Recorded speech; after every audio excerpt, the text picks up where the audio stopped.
Hello friends, ఈ video కనుక నచ్చితే ఖచ్చితంగా లైక్ చేయండి. ఎపిసోడ్లోకి వెళ్తే ప్రీతి ఉషాల ఫ్రెండ్స్ ఇద్దరు బాయ్ ఫ్రెండ్స్ వస్తారనమాట ఇంటికి.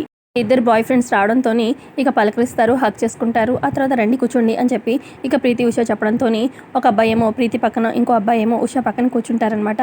హాలిడేస్ ఎలా ఎంజాయ్ చేస్తున్నారు అని చెప్పి వాళ్ళ ఫ్రెండ్ అడగడంతో ఇక అప్పుడు ప్రీతి చెప్తుంది, ఏం ఎంజాయ్లే, ఇంట్లోనే ఉన్నాము, చాలా బోరింగ్ అని చెప్పి ప్రీతి చెప్తూ ఉంటే, మాతో ట్రిప్గా రావాల్సింది, చాలా ఎంజాయ్ చేసాం అనగానే, మన ఫ్రెండ్ లూసీ ఫొటోస్ పంపించింది అనగానే, ఓ ఈజ్ ఇట్, ఫొటోస్ చూపించు అని చెప్పి అనగానే ఇక ప్రీతి తన ఫోన్లో ఫొటోస్ చూపిస్తూ ఉంటుంది. ఇక పక్కనే కూర్చున్న అబ్బాయి చక్కగా ఇక భుజం మీద చేసి చాలా క్లోజ్గా ప్రీతితో మూవ్ అవుతూ ఉంటాడు. ఇక అప్పుడే లోపల నుంచి వచ్చిన సుమతి చూస్తుంది, ఈ అబ్బాయి ఏంటి ప్రీతితో ఇంత క్లోజ్గా ఉన్నాడు అని చెప్పి కోపంతో రగిలిపోతూ ఉంటుంది సుమతి. ఇక లోపల ఉన్న సుమతి బయటకు వచ్చి, ఏ బాబు అసలు ఏంటి, కొంచెం దూరం జరుగు, ప్రీతి మీద నుంచి వచ్చేది. ఇప్పుడు వచ్చిన boy friend too much baby, అసలు ఎవరివిడా ఇంత ఇదిగా నోరేసుకుని అరుస్తుంది అని చెప్పి అనగానే అప్పుడు సుమతి, అరవడం ఏంటి అరవడం, అసలు ఆడపిల్లలతో ఎలా బిహేవ్ చేయాలో తెలీదా అని చెప్పి అంటుంది సుమతి. వచ్చిన అబ్బాయి, what's wrong with you, she's my friend, అందులో తప్పేముంది అనగానే, ఫ్రెండ్ ఏంటి ఫ్రెండ్ అయితే సంస్కారం తెలీదా, ఎలా పట్టుకోవాలో తెలీదా, ఆడపిల్లలకి ఎలా బిహేవ్ చేయాలో తెలీదా నీకు, మీ ఇంట్లో వాళ్ళు సంస్కారం నేర్పించలేదా, బుద్ధులు చెప్పలేదా నీకు అని చెప్పి సుమతి అంటుంది. వచ్చిన ఇద్దరు బాయ్ ఫ్రెండ్స్, ఏ ప్రీతి ఎవరితను అనగానే, తను మా పని మనిషి అని చెప్పి ప్రీతి చెప్తుంది. ఇక అప్పుడు వచ్చిన వాళ్ళు, వాట్ పని మనిషా, ఇంకా మీ అమ్మగారో లేదంటే ఇంకెవరో అనుకున్నాము, పని మనిషికి ఇంత నోరిచ్చారేంటి, ఇంత ఇదిగా ఏంటి బిహేవ్ చేస్తుంది అని చెప్పి వాళ్ళు అంటారు. ఆ తర్వాత ఉషా అలా చెప్తుంది, మా ఇంట్లో ఉండే సీతకి డ్యాన్స్ నేర్పించడానికి వచ్చింది, మా తలల మీద కూర్చొని మమ్మల్ని ఆడిస్తుంది అని చెప్పి అంటూ ఉంటే, ఇక ప్రీతి, చూడు ఏం చూస్తున్నావు, వెళ్ళి కిచెన్లోకి వెళ్ళి మా ఫ్రెండ్స్కి కాఫీ తీసుకురా అని చెప్పి అనగానే ఇక సుమతి కిచెన్లోకి వెళ్తుంది. ఇక కాఫీ పెడుతూ ఉంటుంది. తర్వాత వచ్చిన ఇద్దరు బాయ్ ఫ్రెండ్స్ అంటూ ఉంటారు ప్రీతితోని, అసలు ఆఫ్టర్ ఆల్ పని మనిషికి అంత వాయిస్ ఏంటి, మా ఇంట్లో పని మనిషి అయితేనా మొహం పగలు కొడతాం ఇలా బిహేవ్ చేస్తే అని చెప్పి అనగానే ఇక ప్రీతి ఉషతో సైకిల్ చేస్తూ ఉంటుందన్నమాట. ఇక అదే టైంకి సుమతి కాఫీ తీసుకొస్తూ ఉంటుంది కదా, ఇక ఉష కావాలని చెప్పి కాలు అడ్డు పెడుతుంది.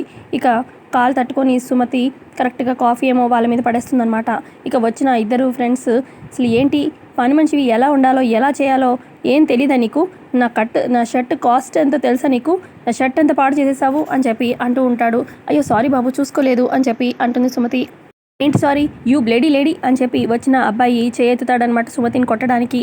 ఇక అప్పుడే సీత పరుగునొచ్చి ఆ అబ్బాయి చేయి వెనక్కి తిప్పి, ఏంటి బ్లేడీ లేడీ అది ఇదని చెప్పి ఇంగ్లీష్లో వాగుతున్నావు, లాంటి ఆవిడ మీద చేతుతావా, అసలు నీకు బుద్ధుందా అని చెప్పి సీత అంటూ ఉంటే, చాలా పెయిన్గా ఉంది ప్రీతి, చేయి వదలమని చెప్పు ఇవన్నీ అని చెప్పి అనగానే అప్పుడు సీత అంటుంది, పెయిన్గా ఉందా, ముందు ఈ అబ్బాయిని మా టీచర్కి సారీ చెప్పమను, అప్పుడు కానీ చేయి వదలను అని చెప్పి సీత అంటుంది. ఈవిడెవరు అని చెప్పి వచ్చిన వాళ్ళు అంటూ ఉంటే, నేను ఈ ఇంటి కోడల్ని రా సీతర్ని అని చెప్పి అనగానే ఇక ఆ అబ్బాయి ఏం చేసేది లేక, సారీ అండి, వెరీ వెరీ సారీ అని చెప్పి అనగానే ఇక అప్పుడు సీత చేయి వదులుతుంది. తర్వాత ప్రీతి, సారీ చందు, నా వల్ల నీకు ఇంత అవమానం జరిగింది అని అంటూ ఉంటుంది. ఈ లోపల అక్కడికి అర్చన అలాగే మహాలక్ష్మి వస్తారు. ఏంటి ఏం జరిగింది అని చెప్పి మహాలక్ష్మి అడుగుతూ ఉంటే అప్పుడు ప్రీతి అంటుంది, చూడు పిన్ని, నా ఫ్రెండ్స్ మమ్మల్ని కలవడానికి వస్తే వాళ్ళతో అనవసరంగా గొడవపడి ఈ టీచర్ గారు అలాగే వాళ్ళ మీద కాఫీ కూడా పోసింది అని చెప్పి చెప్తుంది. తర్వాత ఉష కూడా చెప్తుంది, అసలు అదేంటి అని అడిగినందుకు ఈ సీత మా ఫ్రెండ్ చేయి పట్టుకొని విరిచేయడానికి వెనక్కి కూడా తిప్పింది అనగానే అప్పుడు సీత అంటుంది, నేను ఊరికే ఏమీ పట్టుకోలేదు, టీచర్ గారి మీద చేయి ఎత్తాడు, అందుకే చేయి విరవడానికి చేయి వెనక్కి తిప్పాను అని చెప్పి సీత చెప్తుంది. తర్వాత మహాలక్ష్మి వచ్చి, అసలు వాళ్ళు ఎవరనుకున్నావు సీత, మీ టీచర్ లాగా దారిని పోయే దాని ఎవరు కాదు, వీళ్ళు రిచ్ కిడ్స్ అని చెప్పి అనగానే అప్పుడు సీత, ఎవరైతే ఏంటి, మా టీచర్ జోలికి వచ్చారంటే ఎవరైనా సరే వాళ్ళ మొహం పగలగొడతాను అని చెప్పి అంటుంది సీత. తర్వాత ఉష చెప్తుంది, అసలు కావాలని మా ఫ్రెండ్స్తో గొడవ పెట్టుకుంది మమ్మీ, అసలు కాఫీ కూడా పోసింది అనగానే అప్పుడు సుమతి అంటుంది, నేనేమీ కావాలని కాఫీ పోయలేదు, నువ్వే కాలు అడ్డు పెట్టావు అని చెప్పి అంటుంది. ఆ తర్వాత ఇక మహాలక్ష్మి, అసలు పిల్లలతో నువ్వెందుకు గొడవ పడుతున్నావు అని చెప్పి సుమతిని అడుగుతుంది. సుమతి అంటుంది, ఆ పిల్లల పద్ధతి సరిగ్గా లేదు, మన ఇంటి ఆడపిల్లలతోని చాలా చనువుగా ఉన్నారు, అందుకే వాళ్ళకి చెప్పాను మంచి చెడు అని సుమతి చెప్తూ ఉంటే, అసలు నువ్వు ఎవరివని, నీకు ఏం హక్కు ఉందని, ఎలా ఉంటే నీకెందుకు, ఈ కాలం పిల్లలు అలాగే ఉంటారు, రిచ్ కిడ్స్ అంటే ఇలాగే ఉంటారు అని చెప్పి మహాలక్ష్మి చెప్తూ ఉంటుంది సుమతికి. అప్పుడు సీత అంటుంది, మంచి చెడు చెప్పడానికి ఎవరైతే ఏంటి ఎవరైనా చెప్పచ్చు అని అనగానే మధ్యలోకి నువ్వు రాకు సీత అని చెప్పి మహాలక్ష్మి అంటుంది. ప్రీతి ఉషాలు అందుకొని, అయినా పల్లెటూరులో పుట్టి పెరిగిన వాళ్ళకి సిటీ కల్చర్ ఏం తెలుస్తుంది, డ్యాన్స్ వేయడం వస్తే చాలదు, ఎలా ఉండాలి లైఫ్ స్టైల్ అది కూడా తెలిసి ఉండాలి అని చెప్పి ప్రీతి అంటుంది. అదే టైంకి రామ్ వచ్చి, స్టాప్ ఇట్ ప్రీతి, అసలు టీచర్ గారితో ఇలాగేనా మాట్లాడే పద్ధతి అని చెప్పి అనగానే అప్పుడు అర్చన, అసలు ఈవిడ గారు ఏం చేశారో తెలుసా నీకు రామ్ అని చెప్పి అంటాడు. అసలు ఎవరేం చేశారనేది నేనంతా పైనుంచి చూస్తూనే ఉన్నాను. అసలు ప్రీతి ఉషల్దే తప్పు అని చెప్పి రామ్ చెప్తూ ఉంటే అప్పుడు మహాలక్ష్మి, ఈ టీచర్ గారు ప్రీతి ఉషల్ ఫ్రెండ్స్ని అవమానించారు రామ్ అనగానే, నేనంతా చూశాను పిన్ని. అసలు ఆ ఇద్దరు అబ్బాయిలు మన ప్రీతి ఉషల్తోని చాలా క్లోజ్గా బిహేవ్ చేశారు. అది తప్పని చెప్పి టీచర్ గారు చెప్పారు. అందులో తప్పేముంది? నువ్వు కూడా అలా మాట్లాడతావేంటి రామ్? వాళ్ళు ఫ్రెండ్స్ అని చెప్పి అర్చన అంటూ ఉంటే, కావచ్చు పిన్ని, ఫ్రెండ్స్ అనేది ఫ్రెండ్స్ అంత దూరంగానే ఉంటే బాగుంటుంది. మరీ టూ మచ్ క్లోజ్గా రాసుకొని పూసుకొని ఆడపిల్లలు అలా తిరగడం కరెక్ట్ కాదు. టీచర్గా చెప్పిందే కరెక్ట్ అని చెప్పి రామ్ అంటారు. ఇక రామ్ సుమతి వైపు సపోర్ట్ చేసేసరికి మహాలక్ష్మి కోపంగా అక్కడి నుంచి వెళ్ళిపోతుంది. ఇక మహా అనుకుంటూ మహా వెనకాలే అర్చన కూడా వెళ్ళిపోతుంది. ఆ తర్వాత ఇక వచ్చిన ఫ్రెండ్స్ అని చెప్పి వచ్చి పలకరించినందుకు బాగానే బుద్ధి చెప్పారా వీళ్ళు అని అనగానే అప్పుడు సీత అంటుంది, మీకు బుద్ధి చెప్పేవాళ్ళు లేకే ఇలా తయారయ్యారు, ముందు పోండి ఇక్కడి నుంచి అని చెప్పి అంటుంది సీత. తర్వాత వచ్చిన బాయ్ ఫ్రెండ్స్ వెళ్ళిపోగానే, నా ఫ్రెండ్స్ని వెళ్ళగొడతావా, నీ సంగతి చూస్తాను అని చెప్పి ప్రీతి అంటూ ఉంటే అప్పుడు సీత అంటుంది, ఏంటి నువ్వు నా సంగతి చూసేది? అసలు కల్చర్ అంటే రాసుకు పూసుకుని తిరగడం కాదు. అది సిటీ అయినా విలేజ్ అయినా ఎవరితో ఎలా బిహేవ్ చేయాలనేది ముందు అది తెలుసుకో ప్రీతి. అయినా టీచర్ గారు చెప్పిన మాటలు వినకపోతే నష్టపోయేది మీరే. అయినా టీచర్ గారికి డ్యాన్స్ ఒకటే కాదు, ముందు ముందు ఇంకా బాగా వచ్చు, అన్నీ చెప్తారు మీకు అని చెప్పి అంటుంది. ఇక సుమతి కూడా అక్కడి నుంచి వెళ్ళిపోతుంది. ఆ తర్వాత ఇక ప్రీతి ఉష కోపంగా అక్కడి నుంచి వెళ్ళిపోతారు. మరోపక్క మధు ఒకతే కూర్చొని ఆలోచిస్తూ ఉంటుందన్నమాట. మహాలక్ష్మి అన్న మాటలు, ఎప్పటికైనా నువ్వే నా కోడలు మధు అని చెప్పి ఆ మాటలు తలుచుకుంటూ ఉంటుంది మధు. ఈ లోపల మధు వాళ్ళ ఇంటికి డబ్బు తీసుకొని శివకృష్ణ అలాగే లలిత వస్తారు. ఇక వీళ్ళు వచ్చేసరికి జలజ కూడా వచ్చి నించుంటుంది అనమాట మధు పక్కన. అదేంటి మా ఇంటికి ఎందుకు వచ్చారు అని చెప్పి మధు అంటూ ఉంటే అప్పుడు లలిత అంటుంది, ఒక ఊర్లో ఉన్నాము, పలకరించుకోకుండా రాకపోకలు లేకుండా ఎలా ఉంటుంది అని చెప్పి లలిత అంటూ ఉంటే, ఇది బుద్ధి ముందు నుంచి ఉంటే బాగుండేది జీవితాలు అని చెప్పి అంటుందన్నమాట మధు. అయిపోయింది ఏదో అయిపోయింది, మనం జరిగిపోయింది ఏమీ తిరిగి తీసుకురావలేం కదా, ఇక్కడి నుంచైనా మంచిగా ఉందాము అన్నట్టుగా శివకృష్ణ చెప్తూ ఉంటారనమాట.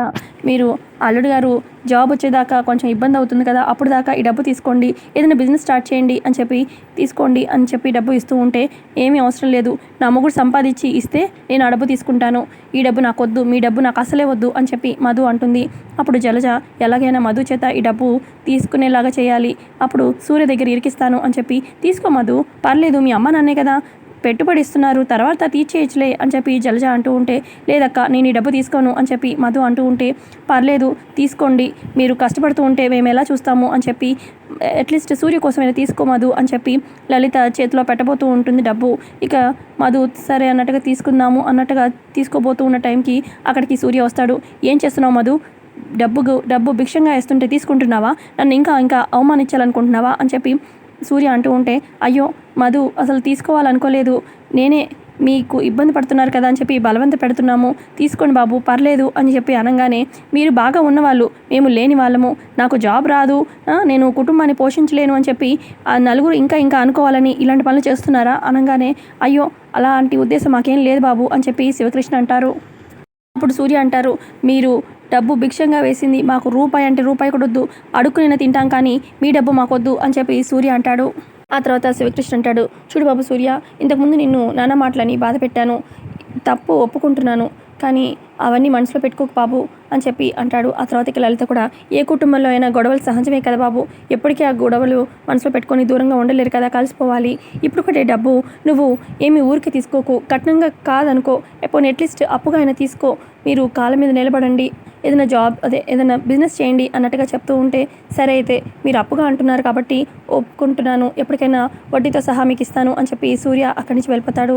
ఆ తర్వాత ఇక లలిత, అల్లుడు గారు ఒప్పుకున్నారు కదా, డబ్బు తీసుకో మధు అని చెప్పి డబ్బు ఇస్తుందన్నమాట. ఆ తర్వాత ఇక లలిత అంటుంది, మీ నాన్నగారు పైకి కటుగా కనిపిస్తారు కానీ మనసు చాలా మంచిది, నీకు అసలు మీ నాన్నగారు ఎప్పుడైనా తగ్గడం నువ్వు చూసావా, కానీ మీ నిజమైన నాన్నగారు ఇలాగే ఉంటారు, అసలు మొన్న మీ మేనత్త సుమతి అప్పుడు పెళ్లి చేసుకొని వెళ్ళిపోయింది కదా, రీసెంట్గానే వచ్చింది, అసలు తను వచ్చినప్పుడు ఎంత సంతోషించారు తెలుసా మీ నాన్న అని చెప్పి లలిత మధుకి చెప్తూ ఉంటే, ఏంటి అత్తయ్య వచ్చిందా అని చెప్పి మధు కూడా అడుగుతుంది. ఆ తర్వాత మధు అంటుంది, మరి నాకు సీతకి ఎందుకు చెప్పలేదు మేనత్ ఇంటికి వచ్చినట్టు అని చెప్పి అనగానే అప్పుడు లలిత శివకృష్ణ చెప్తారు, అసలు తను చెప్పొద్దనింది, తను పెళ్లి చేసుకొని వెళ్ళిపోయాక తను అక్కడ ఫస్ట్ బాగానే ఉన్నారంట, కానీ తర్వాత ఇక కుటుంబం దూరం అయిపోయింది, ఇక చాలా కష్టాలు పడింది, ఇక తనలాగా మీరు కూడా కష్టం అనుభవించకూడదని చెప్పి ఈ డబ్బు తీసుకొచ్చాము మధు అని చెప్పి ఇక చెప్తుందనమాట. మొన్న మన రామాలయంలో మీరు రాముల కళ్యాణం చేయించుకున్నప్పుడు కూడా అక్కడే ఉంది సుమతి, మిమ్మల్ని చూసింది కూడా, పరిచయం చేస్తామంటే ఇప్పుడు కాదులే అని చెప్పి అనింది. ఇక ఆ తర్వాత అక్కడి నుంచి వెళ్ళిపోయింది. మళ్ళీ తిరిగి రాలేదు, నా చెల్లి కోసం ఎదురు చూస్తున్నాను అని చెప్పి శివకృష్ణ కూడా చెప్తారు. ఆ తర్వాత సరే అమ్మ, అల్లుడు గారు నువ్వు వీలు చూసుకొని రండి అని చెప్పి ఇక లలిత శివకృష్ణ అక్కడి నుంచి వెళ్ళిపోతారు. మరోపక్క మహాలక్ష్మి ఆలోచిస్తూ ఉంటుంది. ఈ సీతకి చెక్ పెట్టాలంటే ఎలాగైనా మధుమితను నా వైపు తిప్పుకోవాలి అని చెప్పి మధుకి కాల్ చేస్తుంది మహాలక్ష్మి. మధు ఫోన్ లిఫ్ట్ చేసి, ఏంటండి ఫోన్ చేయొద్దన్నాను కదా, మళ్ళీ ఎందుకు కాల్ చేస్తున్నారు అనగానే అప్పుడు మహా అంటుంది, ఈ పరిస్థితి నాకు అర్థమైంది, అసలు అంత డిప్రెషన్లో ఎందుకు, మన రిలేషన్ అంత ఈజీగా కట్ అయిపోయేదా అని చెప్పి మహా అంటూ ఉంటే, దగ్గర కానప్పుడు దూరం అవడం బెటర్ కదా, కట్ చేసుకోవడం మంచిది కదా అని చెప్పి మధు అంటుంది. ఆ తర్వాత ఇక మహాలక్ష్మి అంటుంది, నువ్వు ఆ దరిద్రంలో బతకడం నాకు ఏమాత్రం ఇష్టం లేదు, నీకు ఎలాంటి సహాయం కావాలన్నా నేను చేస్తాను, డబ్బు నగలు ఏవైనా, ఆఖరికి నీ భర్త సూర్యకి కూడా జాబ్ కావాలన్నా బిజినెస్ హెల్ప్ అయినా ఏదైనా చేస్తాను అనగానే, అవేమీ వద్దు, ఇందాకే మా అమ్మ నాన్న వచ్చారు, కొంత డబ్బు ఇచ్చారు, ఏదైనా బిజినెస్ చేసుకోమని అనగానే, మీ నాన్నకు అంత మంచి బుద్ధ అని చెప్పి మహా అంటుంది. పరువు కోసం ఆయన ఏమైనా చేస్తారు, అయినా మరి మీ ఆయన ఒప్పుకున్నాడా, డబ్బు తీసుకున్నాడా అని చెప్పి మహా అంటూ ఉంటే, ఒప్పించారు అని చెప్పి చెప్తుంది మధు. సడన్గా మీ నాన్నకి నీ మీద అంత ప్రేమేంటో అని చెప్పి మహా అంటూ ఉంటే అప్పుడు మధు అంటుంది, చెప్పాను కదా మా నాన్నకి పరువు కోసం ఏమైనా చేస్తారు, అప్పుడు పరువు కోసం నన్ను గెంటేశారు, ఇప్పుడు పరువు కోసం డబ్బు కూడా ఇచ్చారు, అసలు అంతెందుకు, మా మేనత్త పెళ్లి చేసుకొని వెళ్ళిపోయింది, ప్రేమ పెళ్ళి, అప్పట్లో చాలా కోప్పట్టారు, మొన్న రీసెంట్గా ఊరు వచ్చిందంట, అన్నయ్య అని చెప్పి పలకరించేసరికి అన్నీ మర్చిపోయి చాలా ప్రేమగా మాట్లాడారంట, అసలు మొన్న సీతారాముల కళ్యాణం అప్పుడు కూడా అక్కడే ఉందంట మా మేనత్త. ఇక ఇదంతా చెప్తూ ఉంటే మహాలక్ష్మి షాక్ అవుతుంది, ఏంటి మీ మేనత్త తిరిగి వచ్చిందా, అలా ఎలా పాసిబుల్ అని చెప్పి మహా అంటూ ఉంటే, అదేంటి మా మేనత్త గురించి చెప్తూ ఉంటే మీరెందుకు అంత షాక్ అవుతున్నారు అని చెప్పి మధు అడుగుతుంది.